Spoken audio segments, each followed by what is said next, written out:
الحمد للہ رب العالمین وبہ استعین واشہد ان لا الہ الا اللہ وحدہ لا شریک لہ واشہد ان محمدا عبدہ ورسولہ اما بعد، عقیدے میں کتابوں پر ایمان کے تعلق سے گفتگو شروع ہوئی تھی اور اس میں بتایا گیا تھا کہ کتابوں پر ایمان لانے میں 4 باتیں اہم ہیں۔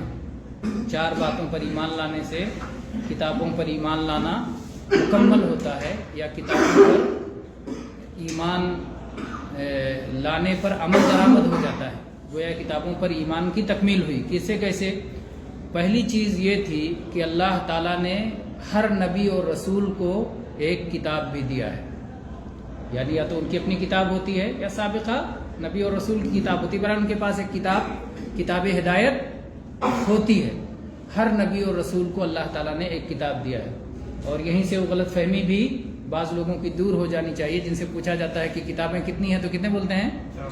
4 کتابیں ہیں۔ کتابیں تو بے حساب ہیں، جیسے انبیاء کی بہت بڑی تعداد ہے ویسے کتابوں کی بھی بہت بڑی تعداد ہے۔ یہ 4 کتابیں معروف اور معلوم ہیں، بلکہ 5ویں بھی معروف ہے جس کو لوگ پتہ نہیں کیوں بھول جاتے ہیں۔ صحف ابراہیم اور موسیٰ بھی ملائیں گے ساتھ میں، تو توریت، زبور، انجیل، قرآن کریم اور صحف ابراہیم و موسیٰ یہ معروف ہیں، جن کا قرآن پاک میں ذکر آیا ہے، اور بہت ساری کتابیں اللہ نے نازل فرمائی ہیں جن کا ذکر موجود نہیں ہے، کیونکہ اللہ نے ان کی حفاظت نہیں فرمائی۔ تو یہ پہلی بات تھی۔ دوسری بات یہ تھی کہ جن کتابوں کا نام معلوم ہے ان پر نام بنام ایمان لانا ہے، جن کا نام نہیں معلوم ہے ان پر اجمالی ایمان رکھنا ہے۔ تیسری چیز یہ تھی کہ ہر وہ کتاب جس کے بارے میں ثابت ہو جائے کہ یہ آسمانی کتاب ہے، اس کے بارے میں یہ ایمان رکھنا ہے کہ یہ اللہ کا کلام ہے، اور اس میں جو کچھ تھا جب وہ کتاب اتری تھی، جو کچھ تھا پورا حق تھا، لیکن چونکہ بعد میں اس میں تبدیلی ہو چکی ہے، تحریف ہو چکی ہے، اسی لیے اب جو کچھ موجود ہے اس کی ضمانت ہم نہیں دے سکتے۔ اب اس نام سے جو کتاب موجود ہے اس کی گارنٹی نہیں ہے، کیونکہ وہ اس میں تحریف اور تبدیلی ہو چکی ہے یقینی طور پر۔ تو یہ 3 باتوں پہ تفصیلی اور دلیل کے ساتھ بات ہو چکی تھی۔ چوتھے نقطے پہ آج انشاءاللہ تھوڑی تفصیل سے بات کریں گے۔ چوتھا نقطہ یہ ہے کہ ہر امت پر یہ فرض تھا کہ اللہ نے اس امت پر جو کتاب اتاری ہے اس کتاب کے مطابق وہ اپنی زندگی گزاریں، اس کتاب پر عمل کریں۔ جس امت کو جو کتاب اللہ نے دی، اس امت کی ذمہ داری تھی کہ اپنی کتاب پر عمل کرے، اور محمد صلی اللہ علیہ وسلم کی امت کو اللہ تعالیٰ نے کون سی کتاب دی ہے؟ قرآن مجید، قرآن کریم، قرآن حکیم، فرقان حمید، بہت سارے نام ہیں قرآن پاک کے۔ تو اللہ نے قرآن پاک عطا فرمائی ہے امت، لہٰذا اس امت کی ذمہ داری کیا ہے کہ یہ قرآن پاک پہ عمل کرے۔ اس امت کی ذمہ داری ہے کہ قرآن پاک پہ عمل کرے، اور قرآن پاک نازل ہونے سے بقیہ ساری کتابیں منسوخ ہو گئی ہیں۔ ایک تو کتابوں میں تحریف ہوئی، لیکن تحریف ہونے کی وجہ سے پوری کتاب میں تو تحریف نہیں ہوگی، کچھ اس میں حق تھا، جو کچھ حق تھا وہ بھی منسوخ ہو گیا ہے، گویا اب وہ کتاب کسی طرح قابل عمل نہیں ہے، یا تو محرف ہے یا تو منسوخ ہے۔ اس لیے اگر عمل کسی کتاب پر ہوگا تو کون سی کتاب ہے؟ وہ قرآن کریم ہے۔ اس لیے نہ صرف ان لوگوں پر جو محمد صلی اللہ علیہ وسلم پر ایمان لائے ہیں، بلکہ ساری انسانیت کی یہ ذمہ داری ہے کہ قرآن پاک پہ ایمان لائے اور قرآن پاک پہ عمل کرے۔ حتیٰ کہ وہ لوگ بھی جن کا یہ دعویٰ ہے کہ وہ آسمانی کتاب والے ہیں، ان کے پاس توریت ہے، موسیٰ علیہ السلام کی کتاب ہے، یا ان کے پاس انجیل ہے جو عیسیٰ علیہ السلام پر نازل ہوئی تھی، جن لوگوں کا یہ دعویٰ ہے کہ ان کے پاس آسمانی کتاب ہے، ان پر بھی فرض ہے کہ وہ آخری آسمانی کتاب پر ایمان لائیں، کیونکہ اب وہ کتابیں اللہ کے ہاں منسوخ ہو چکی ہیں، اب ان کا وقت ختم ہو گیا ہے، اب قرآن پاک کا وقت جاری ہے محمد صلی اللہ علیہ وسلم کی آمد کے بعد۔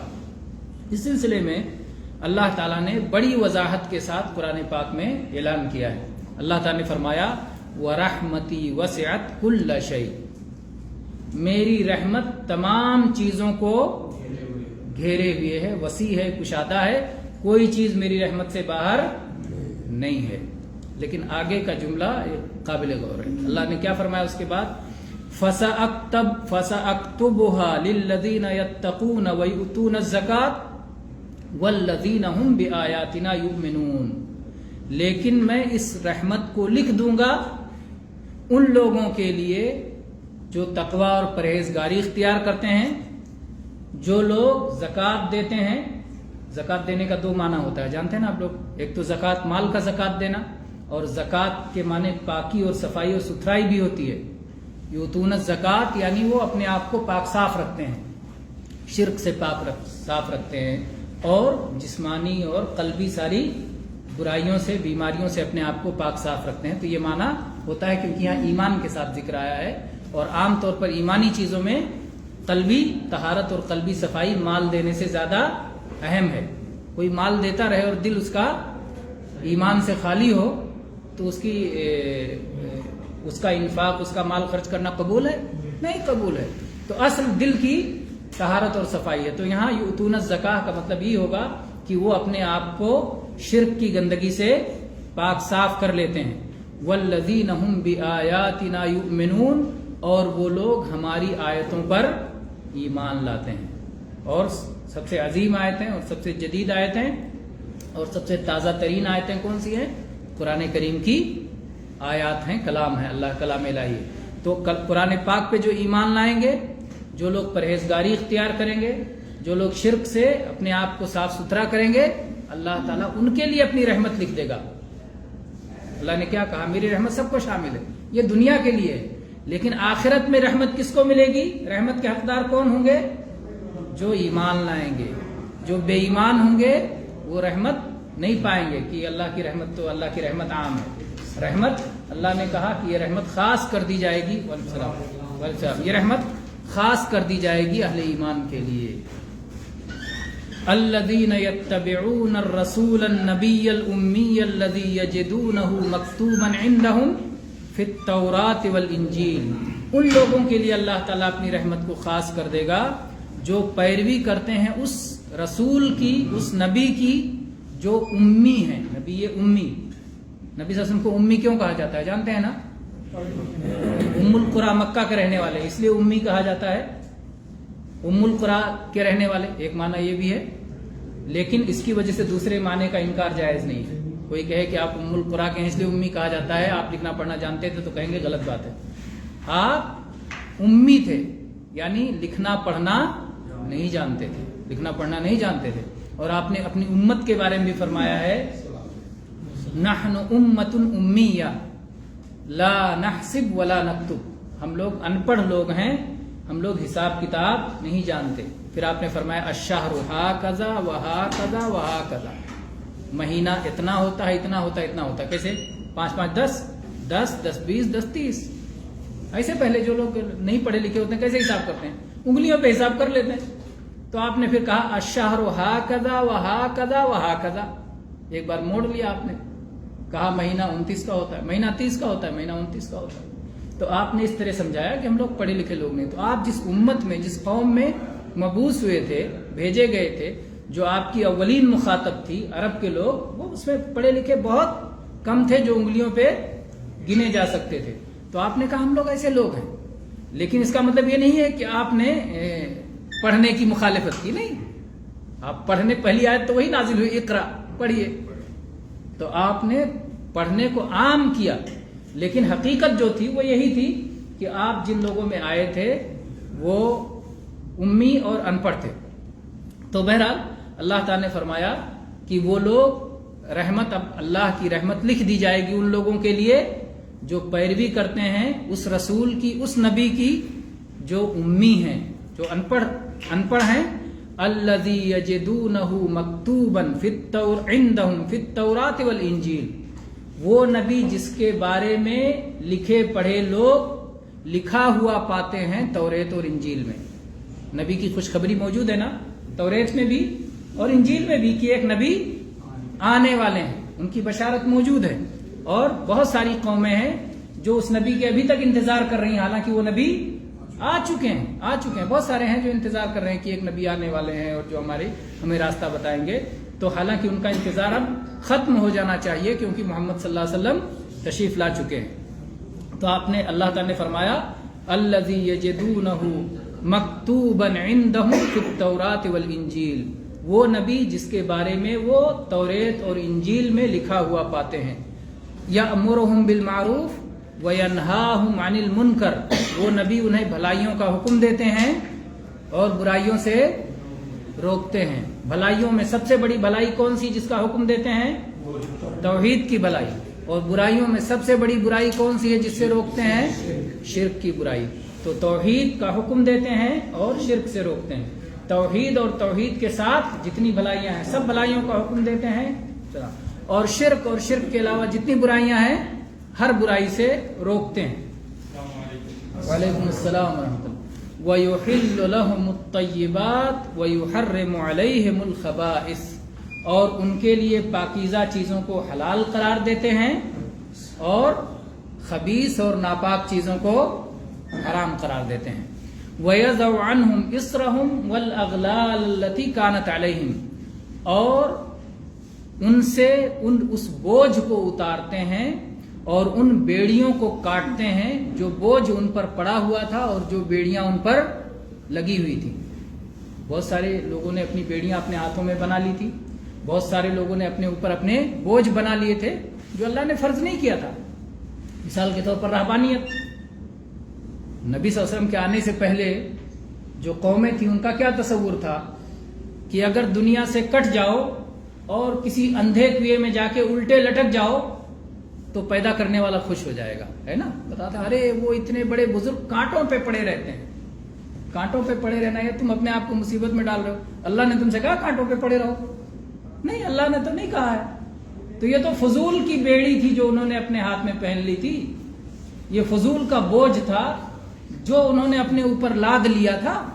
تو محمد صلی اللہ علیہ وسلم نے ان بیڑیوں کو کاٹ دیا کہ یہ بیڑیاں ہیں، یہ بوجھ ہیں جو فضول کا ان لوگوں نے اپنے اوپر لاد لیا ہے اور اپنے آپ کو اس میں جکڑ لیا ہے. ان کی ضرورت نہیں ہے ان خرافات کی، بلکہ انسانوں کو انسانی معاشرے کے اندر رہ کر کے دنیا میں رہتے ہوئے کسی جوگی پن کی ضرورت نہیں ہے، کسی رہبانیت کی ضرورت نہیں ہے، دنیا سے دوری اختیار کرنے کی ضرورت نہیں ہے، برہمچاری بننے کی یا شادی سے دور ہونے کی یا اسی طرح سے کمانے دھونا چھوڑ کر کے دنیا سے کنارہ کش ہو جاؤ. وہ سمجھو کہ یہی سب سے بڑی نیکی ہے. یہ بڑی نیکی نہیں ہے. جتنے بھی انبیاء آتے تھے سب شادی کرتے تھے، ان کی اولادیں ہوتی تھی، وہ اپنے بیوی بچوں پہ خرچ کرتے تھے، وہ انسانی معاشرے کے درمیان رہتے تھے، کیسے معاملہ کیا جائے اسے سمجھاتے تھے. تو اس طرح سے محمد صلی اللہ علیہ وسلم نے بھی یہی کیا سمجھایا. اور وہ ساری بیڑیاں جو کہ مذہب کے ماننے والوں نے بنا لی تھیں، اپنی طرف سے گڑھ لی تھی، مذہب کے نام پر خرافات جو انہوں نے بنا لیا تھا، سب کو نبی کریم صلی اللہ علیہ وسلم نے کیا کیا؟ ختم کر دیا، مٹا دیا، اپنے پیروں کے تلے جاہلیت کو رونت دیا. بہرحال پھر اللہ تعالیٰ نے آگے فرمایا فَالَّذِينَ آمَنُوا بِهِ وَعَزَّرُوهُ وَنَصَرُوهُ وَاتَّبَعُوا النُّورَ الَّذِي أُنزِلَ مَعَهُ أُولَئِكَ هُمُ الْمُفْلِحُونَ. تو جو لوگ محمد صلی اللہ علیہ وسلم پر ایمان لائے اور جن لوگوں نے محمد صلی اللہ علیہ وسلم کی مدد کی اور جن لوگوں نے آپ کی تائید کی اور جن لوگوں نے آپ کا ساتھ دیا اور جن لوگوں نے اس روشنی کی پیروی کی جو روشنی آپ کے ساتھ اتاری گئی ہے، اس روشنی کے پیچھے پیچھے چلے، اس روشنی کو فالو کیا جو آپ کے ساتھ اتاری گئی ہے. کون سی روشنی ہے جو آپ کے ساتھ اتاری گئی؟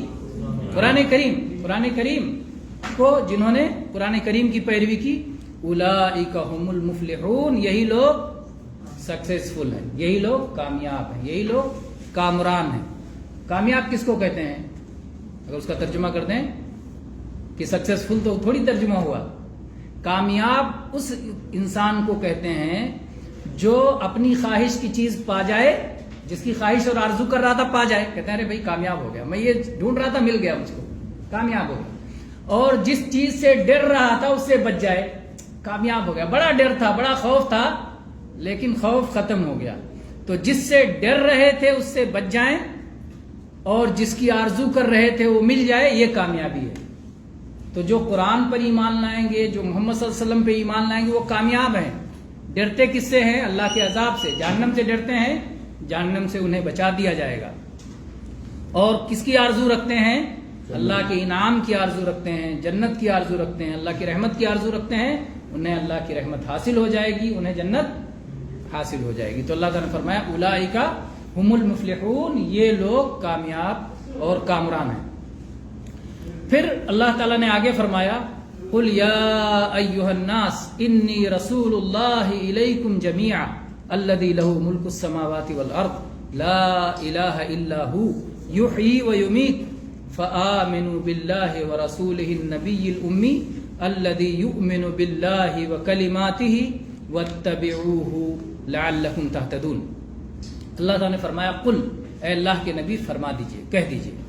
قل قرآن پاک میں بہت ساری جگہوں پر آتا ہے نا، اور کچھ قل کی صورتیں بھی مشہور ہیں، قل کی صورتیں مخصوص صورتیں ہیں، اور اللہ تعالیٰ نے انہیں ان صورتوں کو چھوٹی ہونے، مختصر ہونے کے باوجود بہت بڑی اہمیت اور عظمت عطا فرمائی ہے۔ تو قل کی صورتیں، یہ قل کی آیتیں اگر آپ تلاش کریں تو بہت ساری آیتیں قل کی آیات بھی مل جائیں گی جو قل سے شروع ہوئی ہیں۔ تو اللہ نے فرمایا قل، اے اللہ کے نبی صلی اللہ علیہ وسلم آپ کہہ دیجئے، کیا کہہ دیجئے؟ یا ایھا الناس، اے لوگو۔ ہندی میں کیا کہتے ہیں؟ اے مانو گڑ، اے لوگو۔ اور انگلش میں کیا بولتے ہیں؟ او مین کائنڈ، او مین کائنڈ، او ہیومن بینگس۔ بہرحال اللہ تعالیٰ نے اسلام کے جاننے والے ہر زبان میں رکھے ہیں، اور ہر زبان میں اس کی شرح و تفسیر کرنے والے بھی رکھے ہیں الحمدللہ۔ ابھی ہم جس زبان کے ہیں وہ زبان ہم جانیں، سیکھیں، اور زبان کیا ہوتا ہے، ایک دوسرے سے وہ اپنی بات پہنچانے کا اور اپنی بات سمجھانے کا ذریعہ ہوتا ہے۔ تو اگر ہمارا مخاطب جو ہمارے سامنے ہے، جو زبان وہ سمجھتا ہے، اس زبان میں ہمیں اسے سمجھانے کی ضرورت ہے، بتانے کی ضرورت ہے۔ تو اللہ تعالیٰ نے فرمایا کہ آپ کہہ دیجئے یا ایھا الناس، اے لوگو، انی رسول اللہ الیکم جمیعا، میں تم سب کی طرف اللہ کا رسول بنا کے بھیجا گیا ہوں، میں تم سب کی طرف بھیجا گیا ہوں۔ کچھ لوگ کہتے ہیں محمد صلی اللہ علیہ وسلم خالی عرب کے رسول تھے، تو کیا کہیں گے؟ نہیں، صرف عرب کے رسول نہیں تھے، صرف مکہ مدینہ کے لیے رسول نہیں تھے، صرف مڈل ایسٹ کے لیے نہیں تھے، صرف ایشیا کے لیے نہیں تھے، بلکہ ساری انسانیت کے لیے تھے۔ دنیا میں جہاں بھی آبادی پائی جاتی ہے، جہاں بھی انسان پائے جاتے ہیں، بلکہ جناتوں کے لیے بھی آپ رسول تھے۔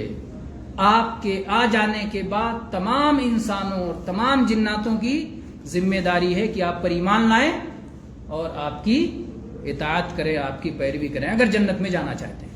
اس کے بغیر جنت میں جانے کا اور کوئی راستہ نہیں ہے۔ تو اللہ تعالیٰ نے فرمایا کہ اللہ کے نبی آپ کہہ دیجئے کہ میں اللہ کا رسول ہوں اور سب کی طرف اللہ کا رسول بنا کے بھیجا گیا ہوں۔ الذی لہ ملک السماوات والارض، اس اللہ کا رسول ہوں جو زمینوں اور آسمانوں کا بادشاہ ہے۔ زمینوں اور آسمانوں کی بادشاہت جس کے ہاتھ میں ہے، بادشاہ کیا کرتا ہے؟ جو چاہتا کرتا ہے، با اختیار ہوتا ہے نا۔ بادشاہ اپنی بادشاہت میں جو چاہے قانون لائے، جو چاہے آرڈر دے، جس چیز سے چاہے روکے، جس چیز کو پر چاہے انعام دے۔ تو زمین و آسمان کی بادشاہت کس کے ہاتھ میں ہے؟ اللہ کے ہاتھ میں ہے۔ اس لیے زمین اور آسمان کے اندر کس کے حکم کو ماننا چاہیے؟ اللہ کے حکم کو، اللہ کے قانون کو، اللہ کی کتاب کو، اللہ کے فرامین پر بندوں کو تعمیل کرنا چاہیے۔ الذی لہ ملک السماوات والارض لا الہ الا ھو یحیی و یمیت۔ یہ بیس بتا دیا اللہ تعالیٰ۔ اللہ کے نبی کو بتایا کہ اللہ کے رسول ہیں، سب لوگوں کے لیے اللہ کے رسول ہیں، اس اللہ کے رسول ہیں جو زمین و آسمان کا بادشاہ ہے، اور اس کا سب سے اہم حکم کیا ہے؟ لا الہ الا ھو یحیی و یمیت۔ اس کے سوا کوئی عبادت کے لائق نہیں ہے۔ سر جھکنا ہے اس کے آگے جھکے، سجدہ اس کے لیے کیا جائے، مال اس کے لیے خرچ کیا جائے، منتیں اس سے مانی جائیں، قربانی اور ذبح اس کے لیے ہونا چاہیے۔ لا الہ الا ھو، اس اللہ کے سوا کوئی عبادت کے لائق نہیں ہے۔ یحیی و یمیت، موت اور حیات کا وہی مالک ہے، اس کے سوا کوئی موت و حیات کا مالک نہیں ہے۔ پھر اللہ تعالیٰ نے حکم دیا فآمنوا باللہ ورسولہ النبی الامی الذی یؤمن باللہ وکلماتہ واتبعوہ لعلکم تہتدون.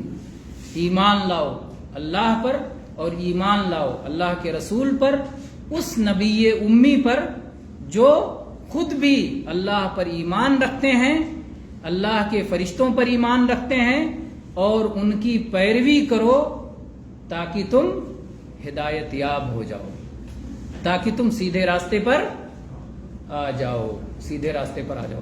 تو سیدھے راستے پر ہدایت پر آنے کا کیا ذریعہ ہے؟ محمد صلی اللہ علیہ وسلم پر ایمان لانا اور آپ کی اطاعت کرنا، اور آپ کو جو کتاب دی گئی ہے قرآن کریم اس پر ایمان لانا اور اس کتاب پر عمل کرنا. تو کیا بات چل رہی تھی کہ کتابوں پر ایمان لانے میں ایک بات یہ ہے کہ آخری امت پر جو کتاب اتاری گئی ہے، آخری امت اس کتاب پر عمل کرے. اور آخری امت کون ہے؟ محمد صلی اللہ علیہ وسلم کے آنے کے بعد جتنے جنات اور جتنے انسان ہیں سب محمد صلی اللہ علیہ وسلم کی امت ہیں، سب امت ہیں. جو ایمان لے آئے ان کو کہتے ہیں امت اجابت، اور جو ایمان نہیں لائے ان کو کہتے ہیں امت دعوت. کچھ لوگوں کو دعوت پیش کی جائے گی، وہ آپ کی امت ہیں. جنہوں نے قبول کر لیا وہ ہو گئے امت اجابت میں سے ہو گئے. تو سب محمد صلی اللہ علیہ وسلم کے آنے کے بعد سب کے سب محمد صلی اللہ علیہ وسلم کی امت ہیں، اور سب کی ذمہ داری ہے کہ قرآن پاک پر عمل کریں اور ایمان لائیں اور عمل کریں. تو دنیا کے کسی بھی شخص کے لیے قرآن پاک کے نازل ہو جانے کے بعد اللہ کی کتابوں میں سے بھی کسی کتاب پر قرآن کریم کے سوا اللہ ہی کی نازل کی ہوئی کتابوں میں سے ہی کسی کتاب پر عمل کرنا جائز اور درست نہیں ہے. جو شخص قرآن کریم کے سوا اور کسی کتاب پر عمل کرے گا، چاہے وہ توریت اور انجیل ہی کیوں نہ ہو، تو اس کا عمل باطل ہوگا، اس کا عمل گمراہی پر ہوگا، کیونکہ ان کتابوں میں تبدیلی ہو چکی ہے اور یہ کتابیں منسوخ ہو چکی ہیں. تو یہ جو ہے کتابوں پر ایمان میں سے چوتھا مسئلہ تھا، چوتھا نقطہ تھا. اب انشاءاللہ اگلے ہفتے سے، اگلے دروس سے رسولوں پر ایمان کے تعلق سے انشاءاللہ گفتگو کریں گے. آج کے لیے اتنا کافی ہے. وآخر دعوانا ان الحمد للہ رب العالمین وصلی اللہ علیہ نبینا.